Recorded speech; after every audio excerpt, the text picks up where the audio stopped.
what do we got going on for comic book releases? Comic book releases. I'm still working on The Amazing Mr. Kuiper. You've seen that, haven't you, Dean? Have you seen that, Mike? The Amazing Mr. Kuiper. I've got him here. I haven't. Yeah.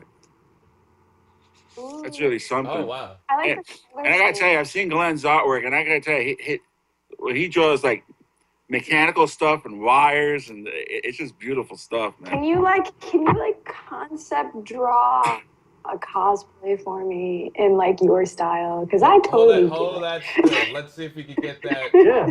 You see the depth and all that? They used the color. God. It's just that awesome. I like the color scheme. That was hand colored, right? That's not computer. No, that's all hand drawn, hand coloured ink. That's talent, man. Jeez, I can't. I've got this other guy here. Let me see. Oh wow. That is amazing. Wow. That is That's really, really good. that's from a graphic novel I'm doing called Wonder Man. Wow. And here's his pal, Sunbeam. Oh my. I see the Kirby crackle going on there. Yeah. Now it's Sick. interesting because someone well accomplished like yourself and so many independent artists are almost at the same place, having to do the whole Kickstarter thing and trying to, really get your stuff out there. What kind of challenges have you had or having right now trying to get your work out there? Just placing it somewhere. You see, I work in advertising most of the time, so I'm not really doing comic book work all the time. I design magazines, stuff like that. Right. But it's like everywhere else. It seems to me that it's a closed shop. You can't get in anywhere. Nobody wants to know if you've got all the little cliques. I recently sent some artwork to Marvel, so they've not said anything yet. But right. I don't know whether they're going to reply or whatever. So my problem is that I don't know where to put this stuff, which is why Kickstarter for me was great, because I can get it bring it to life and hopefully sell it on from there rather than go to a publisher. Because being in publishing and publishing Crikey, it's obvious to me that you best be in the publisher because you get all the money. You know what I mean? So if I can publish my own stuff, the whole thing is mine. That's what I want to do. So you think self-publishing is the way to go? Yeah, I do.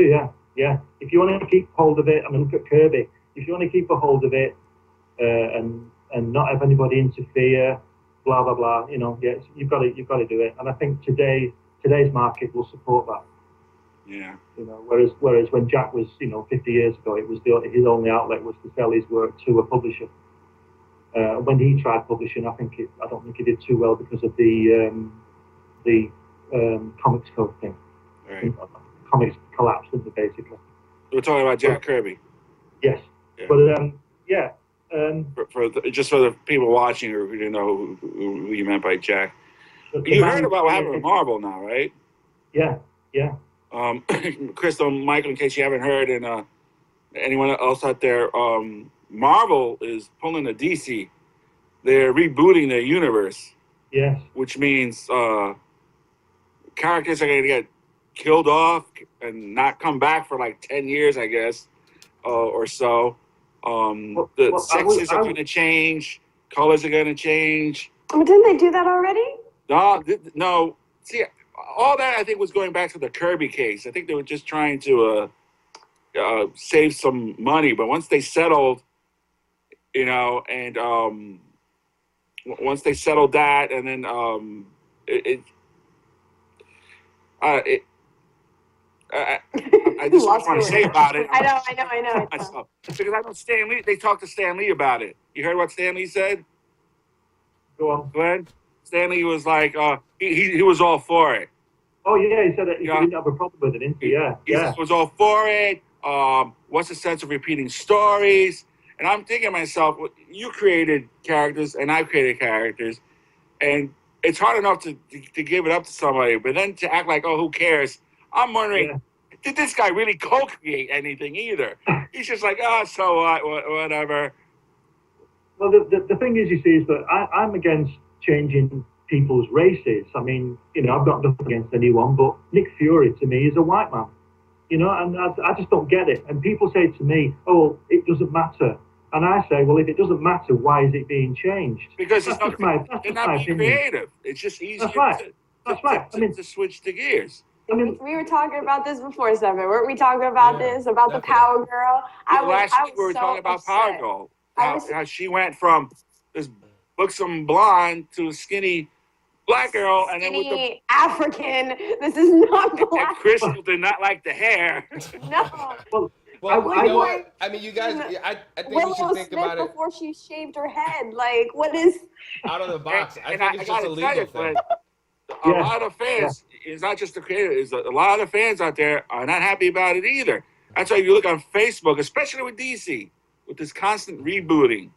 Well, There's it a lot makes of sense. Facebook pages with DC fans, and like, I mean, you even go to the comic stores here, Glenn, the clearance boxes for like 50 cents a quarter, it's full of that DC 52 stuff. Dean, it makes sense. Yeah. Think about it. If you own the name, but you only own certain aspects of a character, you just change it. And if you change it enough, you own it 100% because you take out all the Right. pieces that it's collaborative. So if I own the name, but you own the way this character looks because it's half and half, Yeah. by changing it, now I own it 100%. So it's not that deep. It's not Well, it's not really about saying the same stories over. It's just a legal thing. Copyright. Yeah. I think it's also the difficulty of like, look, you got a character, right? It's like Jack Kirby's characters. The Thing. Let's go with The Thing, okay? Created in 1961. We're in 2015. I mean, for the writers, and maybe you can agree with this, it's like you do run out of stories because then the character's like, you know, he's from 1961, you know? You want to bring them more up to date. You know, and I see that problem where it's like, that's why I like the pulp guys. I like Tarzan. Do you know why? Because he's stuck in that time period. Yeah. Whatever you got to write about, you got to focus there. Bam, whatever. You know, your writing skills have to come through. You know, you can't have Tarzan flinging around and his cell phone going off. Sorry, not happening. Doesn't have a cell phone. You see, I don't understand why Nick Fury can't still be from, fighting the Second World War. Why does he have to fight in Vietnam just to bring it up to date? Why? I don't understand that. It's like, are they never going to make a film that's set in a period before yesterday? You see what I mean? If you make a Second World War movie like Saving Private Ryan, you've got to wear those helmets and those boots. But now they want to update everything. Right. It doesn't work. That's what I'm, because I love Sergeant Rock. Yeah. And Joe Silver, who did The Losers and whatever, he wants to do Sergeant Rock, what he did to The Losers. He wants to bring them up to date. Sergeant Rock won't work today. Well, let me ask you this. Right. He will not work. No, Sergeant Rock is a World War II. Yeah. He symbolized the fighting spirit, the fighting for freedom and all that. And he's supposed to die at the end of World War II. You don't take that character and bastardize it and bring it up. Well, Glenn, do you think it's a legal issue, shot. a creative issue, or like where do you think it lays upon? Like why they're doing all this? It's on to me. Yeah, like what's your opinion? Like, Yeah. do you think I think you're right, what you were saying before, because with Spider-Man, for example, I've not read Spider-Man for a long time, but I understand he's Hispanic now, or he has been. That's and what they've done, universe. right? Well, I don't get any of that either. But what I'm saying is that what they've done is I don't get that idea either. What universes? No, they don't count. No, it doesn't happen. They don't count. All that was done. Because they're appeasing everybody. Yeah. No, that's what I'm saying. You can't please everybody. But that's what they're trying to do. You can't. What they're In this doing universe, is, he's Chinese. In this universe, he's a pig. In this universe, he's gay. Right. In this Whoa. yeah, he's in the universe. I said pig. I saw Yeah, the it's a pig. spider pig. what they're doing is what Michael said. They're taking the name, so you've got the Amazing Spider-Man, and they're making that the issue, because to us, Spider-Man is Peter Parker. Yeah. It's about Peter Parker, not Spider-Man, if you understand what I mean. But what they're doing now is making it about Spider-Man, so anybody can be Spider-Man. Because Dean will know, I'm Captain America, because I have a Captain America suit. and I don't wear it so much. He actually does. I've seen And so I'm Captain America, but obviously I'm not. Steve Rogers is Captain America, but now I understand Captain America is the Falcon, so he's a black man. Right. So it's, For now, it's not Captain America. When they reboot it, you don't know what's gonna happen. No, like I just don't get it. Like if you're going to change it, I get they're trying to like, all right, change the ethnicity so that anyone can relate to the character and anyone could be a superhero. But like, right, but you said the key word. It's the. But that's character. what they're playing on. That's what they're playing on. They're trying to sell that to us, though. They're trying to be like, oh, you like it because you could be Spider-Man, and just make a new character. I think you guys are looking too deep into celebrated it. a great guy. You're trying to find some deep meaning, conspiracy behind it. The bottom line is, I own this name, so the only way I can flip it and stay in control and not give the artists the money that they should get is by cutting you off. No one's gonna watch it. I want Matt Damon. I want Matt Damon to play the Black Panther in the next film. Wait, Matt Damon play who? Anything? No, let me stop. The Black Panther. Because that's fair. Because Nick Fury, I want Matt Damon to play the Black Panther. Goodness. Why not? The show ends right now. All right, thank you folks for watching.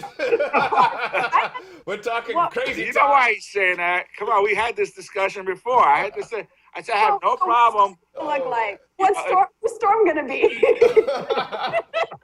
Let's talk about that for a second. Oh my goodness. Emma Stone. Let's make Emma Stone play Storm and Matt. The thing is, it's supposed to be about the character. Okay?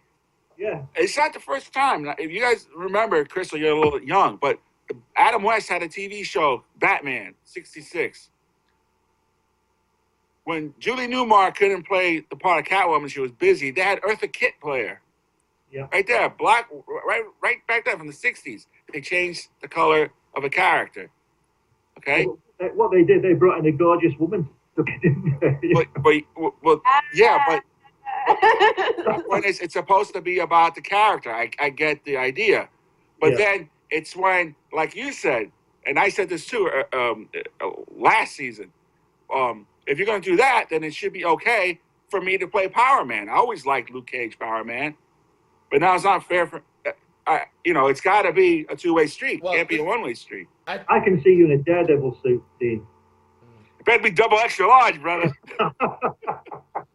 I mean, I don't think it's too bad to changing the ethnicity, but I mean, like the reason why I reacted with the Black Panther, because obviously he was supposed to be from Africa. Like you change every aspect of the whole. That's a little extreme. But like there are white people in Africa. Who are you trying to say? When you make what you trying to say? What you trying to do? What you trying to say?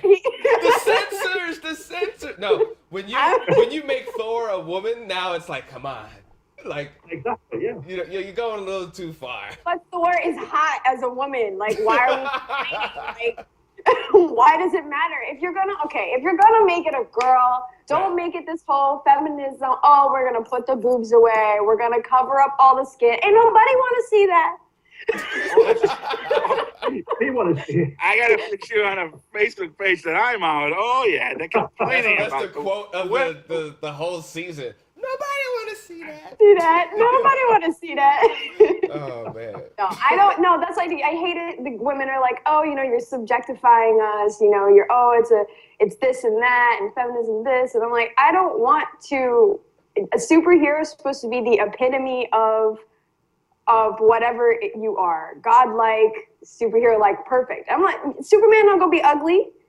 So why is Supergirl ugly? I wrote an article and it's on our site. I did that last year. Sounded eclectic. Wonder Woman. Thank you very much. Thanks for the plug. The feminists, when they were rebooting Wonder Woman, told DC they wanted her to be less attractive. I'm like, what? This is Wonder Woman. This is Linda Carter. I don't want to see Rosie O'Donnell in a Wonder Woman suit. Is that what you want? And then they said they wanted. This is where feminism backfire on them because I wrote it in. They wrote, "Oh, they want make her more the average American woman." Whoa, what's that supposed to say? Average American women are ugly now? Yeah. I mean, what is your argument? Yo, honestly, out of all the heroes, Wonder Woman's one of the most like manliest statured girls. Like, you know what I mean? She's got that really hard, like. She's an Amazon. Yeah, that's what I'm saying. She's an Amazon. Like, out of all the characters, like, What are you stop trying to complaining. say? Amazons can't be soft and fluffy? No. No. They're warrior mother effing princesses. Linda Carter to me is old woman. I don't know about being manly or whatever, but she's old woman. And she can still play it now. I know. Have you seen her? My God. She's gorgeous. Yeah, she's gorgeous. And I don't Put her care in how that movie. I don't care how many feminists are out there complaining about me. I think Linda Carter is absolutely gorgeous.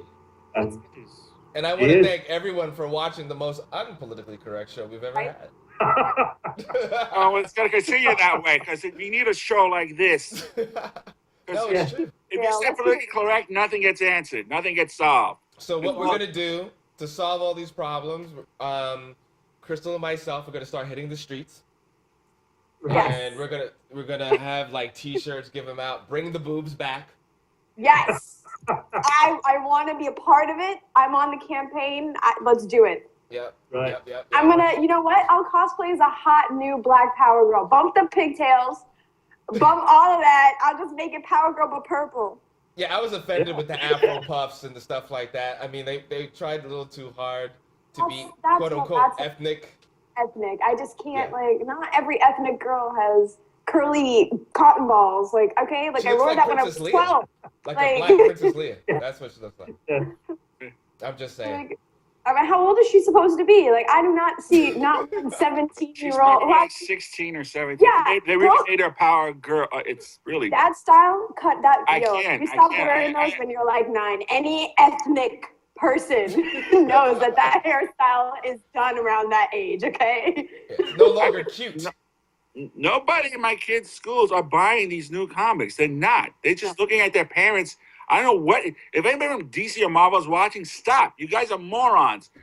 But I'll say it to your face. if you want to sponsor the show, But Listen, there's a lot of great independent comic book companies that were doing it right. Dynamite, And Image, doing it right.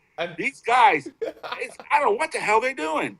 They're pushing their fan base away. Dean is pink right now with Look, fire. I'm freaking mad he's about on this. fire right He's now. on fire.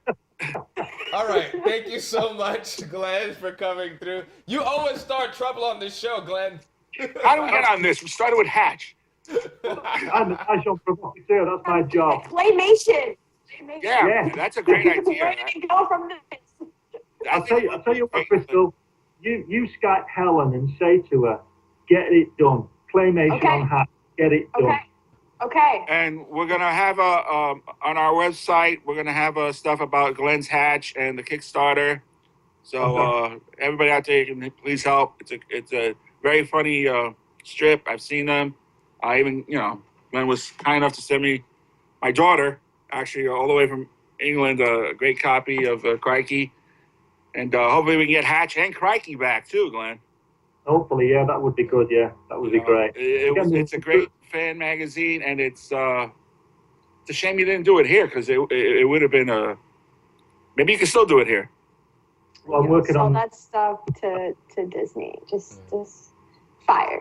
Make it big. Well, thank you, Glenn. Thanks again for coming. Thank you, Dean. Thank you. Thank you. Thank you, Black Thank Kystal. you. I'm Seven, aka Michael, and we'll see you next week on Eclectica. Yeah. There's Hatch.